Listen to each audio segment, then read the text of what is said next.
this book literally managed to merge all three of those loves into one book, and I absolutely ate it up. And that is Tropical Rebel Gets the Duke by Adriana Herrera. Thank you so much to the Hive for gifting me with this ER copy in exchange for my honest review. So let me tell y'all, tropes in this. We have he falls first in hard. We have enemies. Well, I'm going to say dislike to friends with benefits to lovers. And we also have some forbidden romance here. This is an angsty, passionate romance, but what I absolutely enjoyed about this was the underlying deeper socio-political themes at play, such as women's reproductive rights, race, and class. She managed to just tell a beautiful love story while also tackling those deeper issues. We have Aurora as our FMC. She is a fiercely independent, Afro-Latina, intelligent physician set in 1889 Paris, and she is running an underground women's clinic. Now, mind you, this was 1889 Paris, where women not only didn't have any rights, but especially reproductive rights. Their husbands were largely in control of their bodies, and so she was literally risking her life to run this underground clinic to help these women. She, unlike her peers, didn't desire marriage and love. Her passion was helping women, being a doctor, and just overall serving her patients. And now, she meets Apollo. Apollo is the first black duke, and of course, because he is the first black duke, he isn't exactly welcomed with open arms.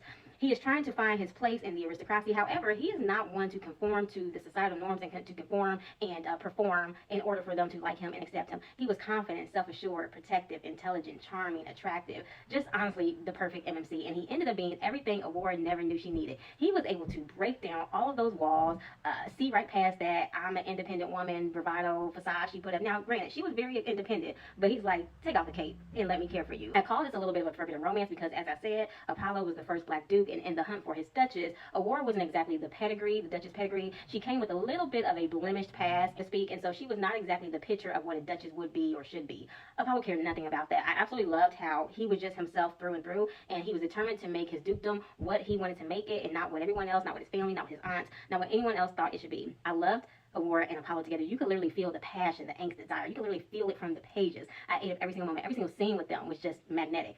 I also read this along with the audiobook, which I absolutely loved the experience and I recommend it. The narrator was Latina as well, so I enjoyed hearing the correct pronunciation of the words, and I enjoyed just hearing the overall dialect and the tone. Every time she said my fiesta, which is what Apollo would call Aurora, I ate it up. I just absolutely loved it. What I also found is astounding is the parallels between 1889 women sneaking around just for their reproductive rights to now 2025, where women are again yet fighting for their reproductive rights. Please look up, if you're not aware, please look up the Comstead Act. Read the author's note. Adriana talks about that in her author's note. So I was also able to learn about some things that I didn't really have any prior knowledge of or really know much about. So I absolutely enjoyed this. Now, I will note, this is actually a part of a series. This is book 3 in a series. Now, I have not read books 1 and 2, but I never felt lost. I never felt like I was missing anything. I will say the first scene opens up with a bang, literally. But within that first scene, I could tell that these two had some prior history together. They had met or had, some kind of interaction together. But again, it did not take away from the story. It did not take away from me being able to follow along. I will be going back to read the books 1 and 2 because I enjoyed this one so much. Put this on your next read. Put this on your TBR. Y'all know, I know reading is subjective, but I don't feel like I come on here and say y'all wrong. When I say there's a book and it's 5 stars and I loved it and I ate it up, I guarantee you will too.